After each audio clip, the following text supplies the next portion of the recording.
So I'm Holly Clay. I live here in Burnlaw Community, which is a little hamlet in the North Pennines near Hexham in Northumberland in the UK. I was born in Scotland and I've been living here for 15 years, before that in Newcastle. Mm-hmm. I mean, we are both people who want to know what is happening in the world. So we stay in touch as much as we can through different ways. And like many people in the UK, it was very much in the news that there was this aggression building. But I remember very clearly in that February feeling disbelief that Putin would actually take that step. And then the night where that happened and the next morning, I remember where I was. I was down with my cousin visiting, and I remember sitting at the table with my head in my hands, just utterly in disbelief and fear, and also an immediate sense of we have to do whatever we can. We have to, like, very strongly, very immediately, a sense of outrage at the injustice, at the sense of the oppression, the bully, the big invading I guess from BBC and The Guardian website, but also friends messaging. Can you believe it? Have you heard? You know, this is happening, and being in touch. I wasn't with Christo, but we were in touch with each other. So, yeah. For me, a little bit in two ways, particularly. When I was 18, I went to live in Romania for 1 year and to volunteer. And when I was there, I travelled to the north of Romania, and I had this very strong desire to cross into Ukraine. For me, there was just, and I ended up in spending some time in the north in Moldova, where there is quite a relationship, I think. But also, I grew up in southwest Scotland, and when there was the Chernobyl disaster, we had groups of people coming to our locality.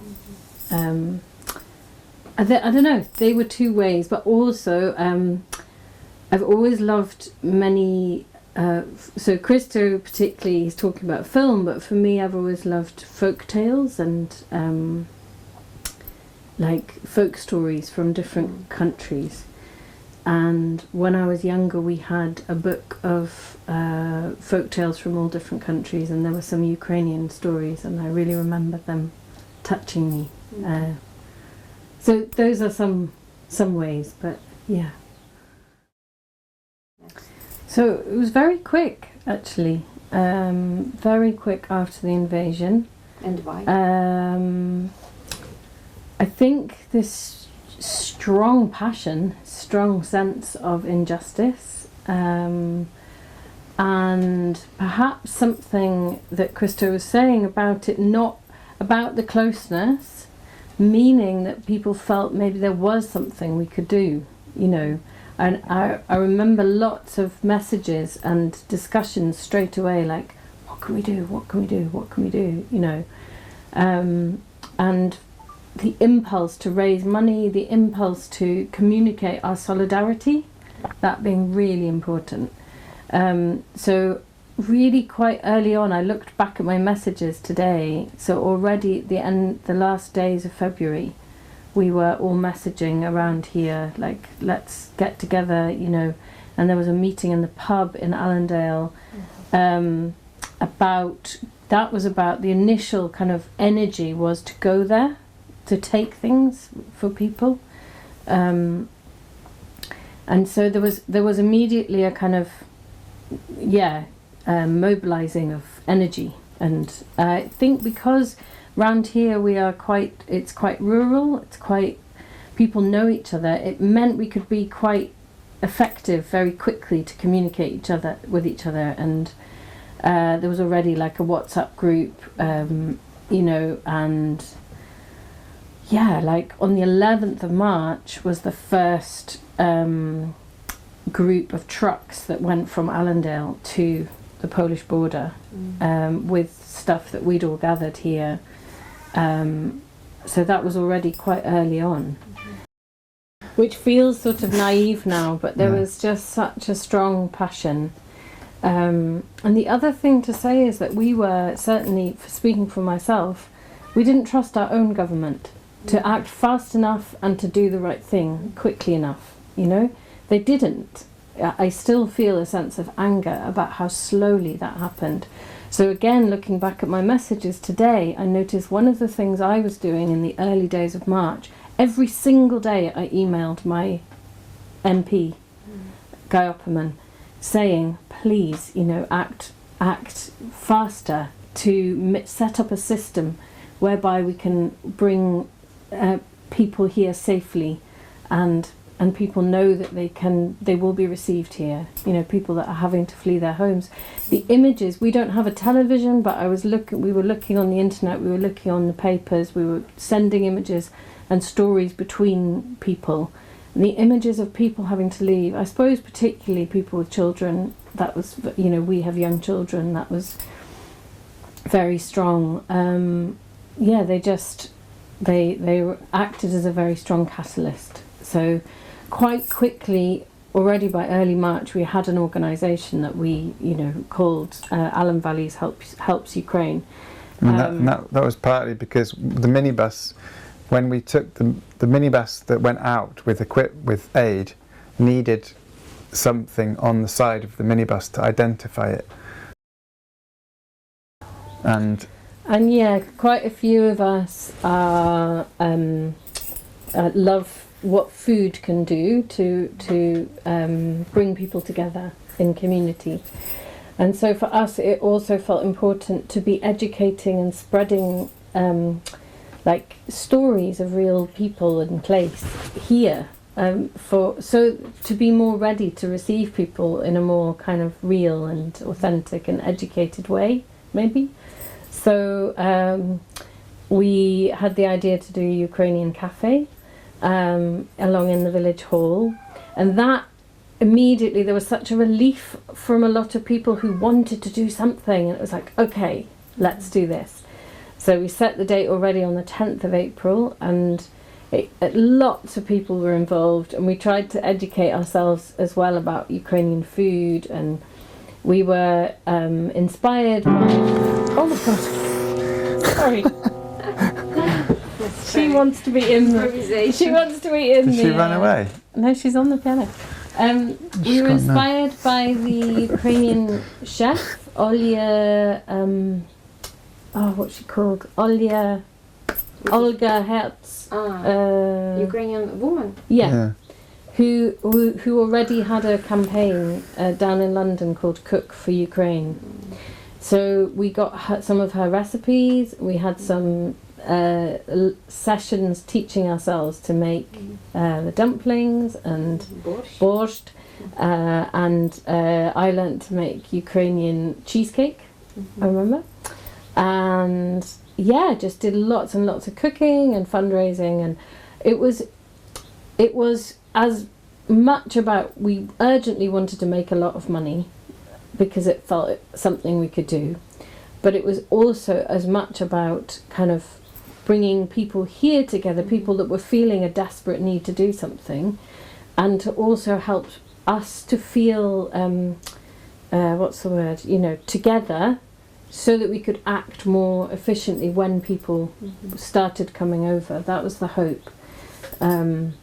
So the cafe became more than just people coming to, there was a lot of action happened from it, and people talking, and a local friend who makes candles made a special big batch of blue and yellow candles, and we sold them in packs of 2, and there was, we met you there, that was very important. And we raised £3,000, which was a lot of money.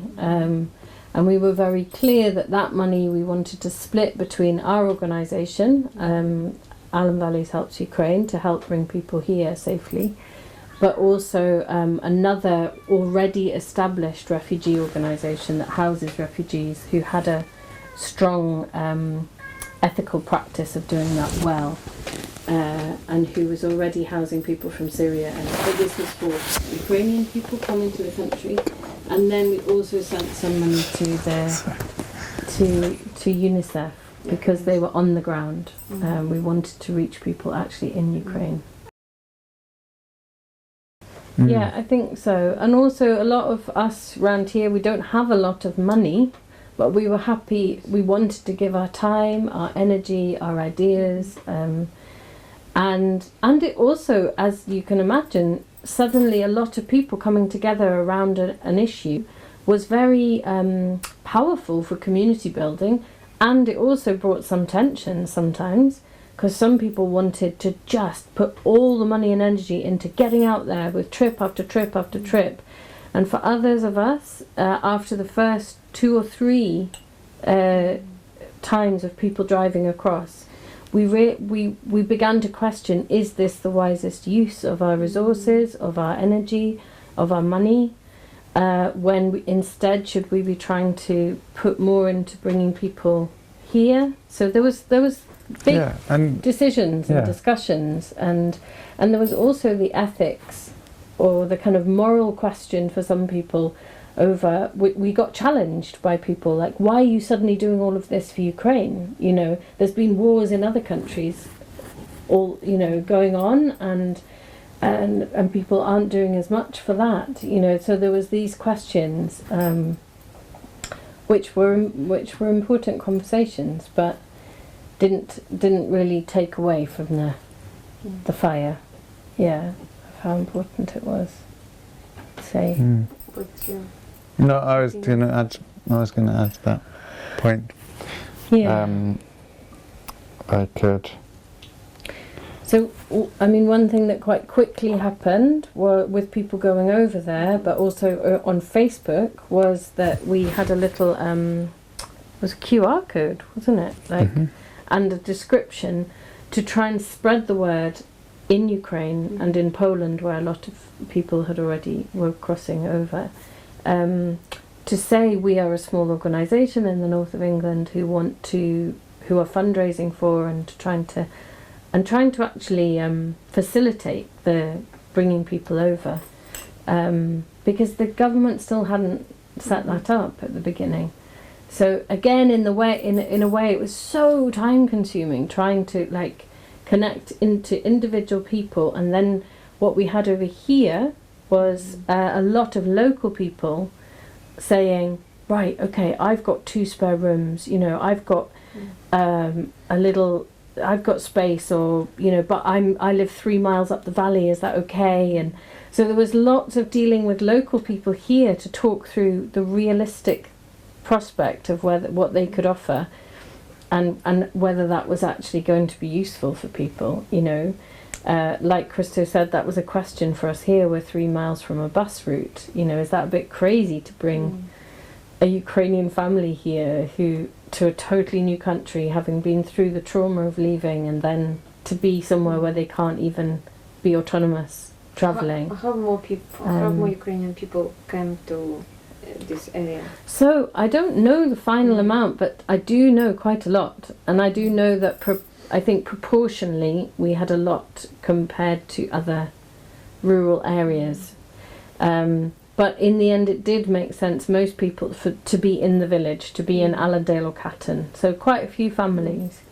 And as soon as people started arriving here, we set up a coffee morning at higher ground in Allendale, which is still going, for people to come together and have English conversation classes and all of that. And then, do you want to talk about the Martinenkos? Or? Yeah, so, well, if you think about it at the beginning, in March, April, May 2022, we were just organising and sending trips out to Ukraine. And then we decided to be more formal, so we created a bank account and slightly formalised our group as Allen Valley's Help for Ukraine, and that started in September 2022. And then our focus changed from the immediate emergency of sending aid to supporting families that would arrive in Allendale.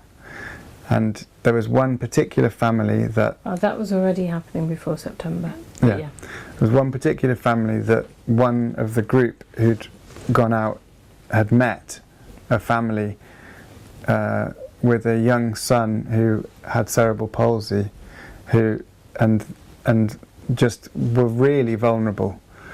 And so two of the Allen Valley activists really wanted to support this family to come to Allendale. Yeah. Just to say, it was two of our friends who went over to Poland for a week to volunteer in a place that was receiving people who had to flee, and they met this family there.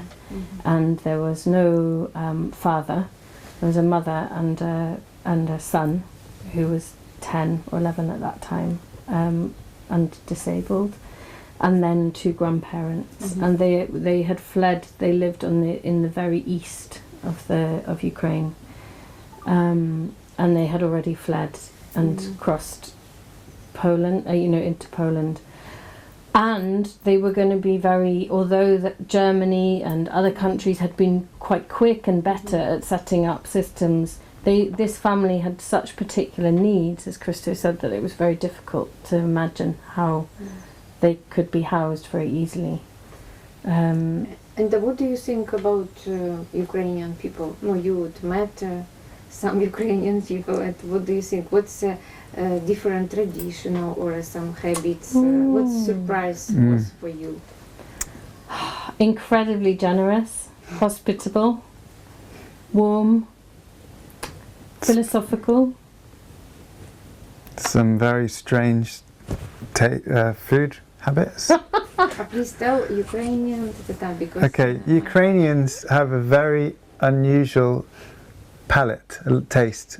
So the food, when we were invited to Ukrainian homes in Allendale, they would make this very specific cake with pancakes and mayonnaise, pancake, mayonnaise, liver, mayonnaise, pancake, liver, mayonnaise, and when it was provided to you, it'd be like, thank you very much. But really, you're thinking, I'm not sure I can eat this whole slice of. So yeah, the food very, very different. Borscht is like my favourite thing. Yeah, borscht. Very tasty. I love it. And the what's the word for your sauerkraut? So, pickled or sort of fermented cabbage and carrot.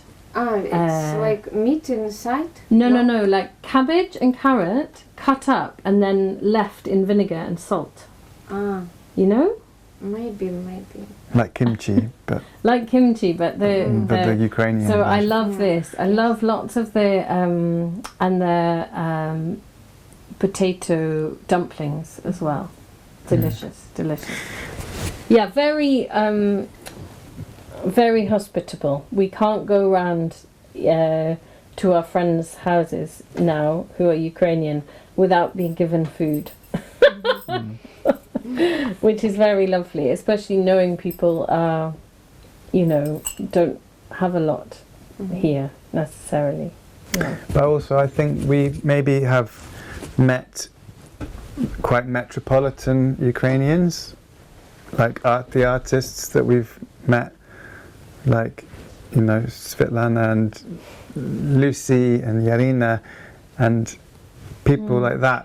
They're very urban and feel very similar to us. Maybe, I don't know, I mean, I think it's easy to say, oh, Ukrainians are like this, but really every Ukrainian is different as well. But I mean, maybe there is a like a Northern European, like slightly more kind of existentialist or like dark, you know, quality. Yeah, I was going to say something that I've met in or experienced in the Ukrainians that I now call my friends. There is a relationship to the poetic and to the symbolism and to metaphor that I think is quite special and not the same in Britain. And I really value that. I like it. Yeah. I find you can connect, I can connect quite deeply with people. Yeah? Like, without too much language somehow as well. Yeah. I feel very lucky. And it's for such a sad and terrible reason that people have had to come here, but I feel very lucky, like my life has been touched very deeply by the people that I have met and the strength and resilience of their spirit. Like the family who came, the Martinenko family, for example, they are good friends of ours now, and Ludmila's brother is missing and has been missing for many months, and I think all Ukrainians we know have terrible stories to tell from people back home and places back home that are dear to them, and they are living with a lot of uncertainty about their future, and yet they smile and greet us warmly and are doing things here in this country that are contributing, and I think that's amazing. Okay, and and tell me please about basically UK accept a lot of refugees from Syria, from other country, I don't know exactly, and more British and other people tell about Ukrainian has special, rules, not like Syrian people. Yes. And what do you think about this? It's right or I don't know. It's and why? It's not really. It's not right. It's not right because the really.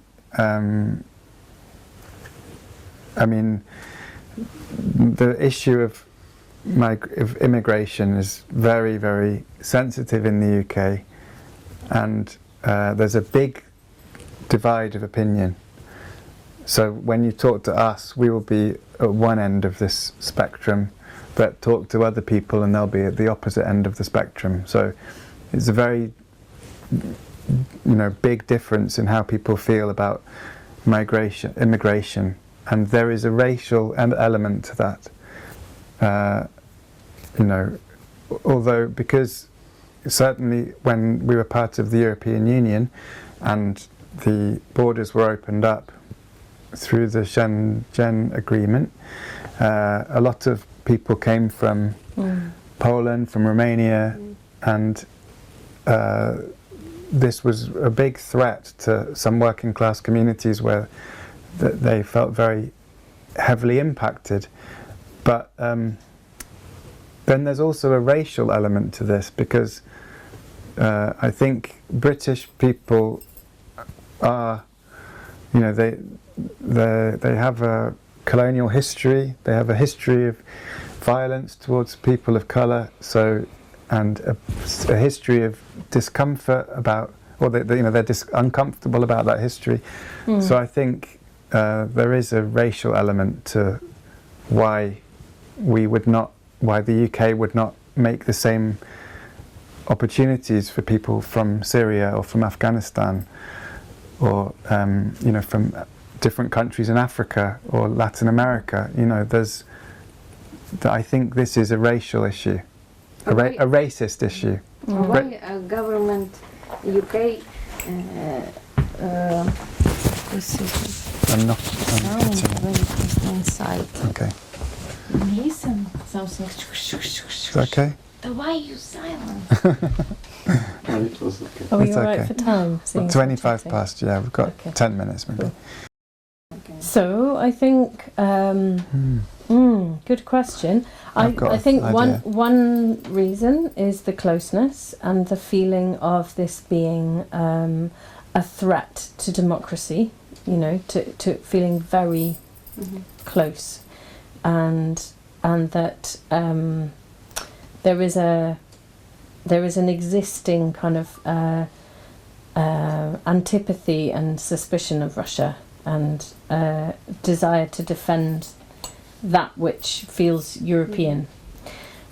And I also think they were awake to the fact that there was a huge public outcry.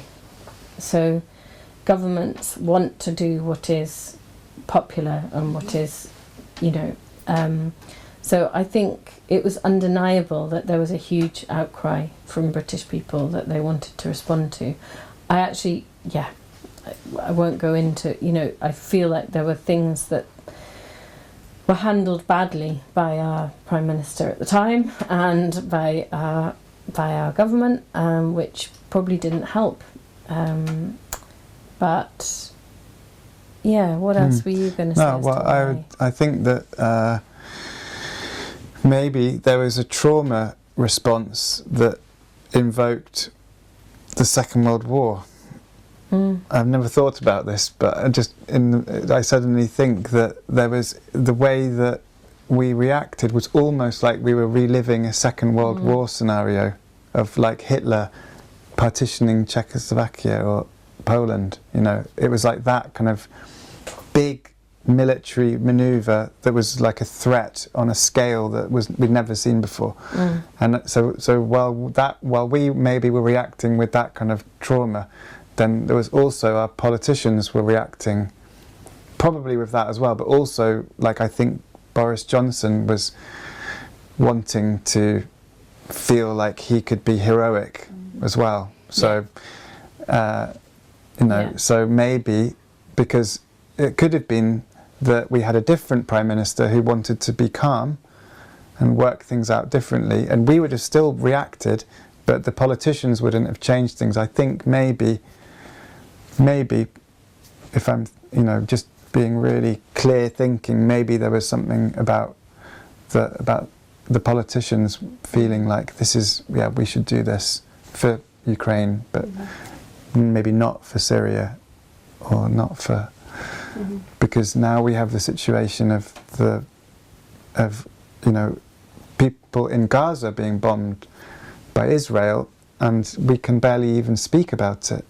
You know, people, you know, medics are being shot and killed point blank in Gaza, and just to even speak about that is barely, you know, acceptable. So it's very confusing. Yeah. No. I don't know. So I only know what I feel and what I come across around here, and from what I sense and pick up locally, but also I suppose what I'm kind of aware of maybe more nationally is that people are still supportive of our government putting time and resources into Ukraine, and also of the people that are here. But I you know, I only know what I'm picking up, but I don't get a sense of that people tiring or. No. I think people. Of course, there isn't the same urgency. Sorry, but- my question: are you ready accept Ukrainian for forever? Yeah. Yeah, Yeah.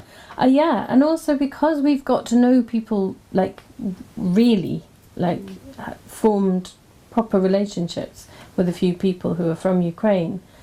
There is that very clear care of those people who are now straddling two countries with their life, you know, but whose children are completely immersed in the education system here, or who are having careers here, or have worked very hard to learn some language and integrate and be part of life here. It doesn't feel anymore, it's not about just, okay, even if your city where you came from might feel safe, it's you therefore go back. It's got to be a conversation that it's real with the people who are living here. Yeah, it's about real people. It's not. Yeah, I don't think people. I mean, we're not encountering the view that people should go back. Wanting to protect Ukraine afresh when Trump, in the last 2 months has been pulling resources out of, his relationship with Ukraine. And so as the US takes money and attention away, I think maybe for some British people it's like, okay, we've got to be honourable and stand by people, stand by Ukraine. I don't know. I think that's there too in the picture. Okay. Yeah. So